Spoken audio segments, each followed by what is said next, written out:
Now we learn basic to advanced words, phrases, pronunciation, and IELTS band. Dear viewers, আমরা পরবর্তী ওয়ার্ডটা দেখব কুৎসিত। কুৎসিত বলতে আমরা বেশ কয়েকটা ওয়ার্ড ইউজ করতে পারি, যেমন আগলি, আনঅ্যাট্রাকটিভ, হিডিয়াস, আনসাইটলি, রিপালসিভ। তাহলে এখন আমি কোনটা কোন ক্ষেত্রে ইউজ করব সেটা আমরা দেখব। তাহলে প্রথমে আমরা ইউজ করতে পারি কুৎসিত অর্থে আগলি। আগলি দেখতে খারাপ, করতে আগলি ইউজ হয়, যেমন দ্য বিল্ডিং লুকস আগলি, ভবনটা কুৎসিত দেখায়। বিগিনার লেভেল আইএলটিএস 5 ব্যান্ডের। এরপর আনঅ্যাট্রাকটিভ।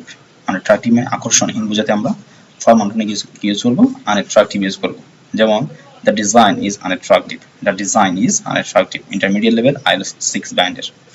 এরপর হচ্ছে হিডিয়াস। হিডিয়াস খুবই কুৎসিত বোঝাতে, অর্থাৎ স্ট্রং ভাবে আমরা যদি খুবই কুৎসিত বোঝাই সেক্ষেত্রে আমরা কি ইউজ করব, হিডিয়াস ইউজ করব। এটা হবে the colour combination is hideous, the colour combination is hideous. Level advance লেভেলের আইএলটিএস 7-8। এরপর হচ্ছে আনসাইটলি।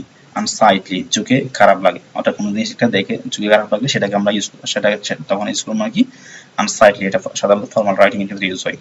The garbage made the area unsightly, the garbage made the area আনসাইটলি।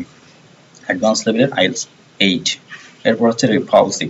Repulsive এত খারাপ যে বিরক্তির, অর্থাৎ কোনো জিনিস দেখতে শুনতে সত্যি এতই খারাপ যে যেটা বিরক্তি চলে আসে, সেক্ষেত্রে আমরা ইউজ করব রিপালসিভ।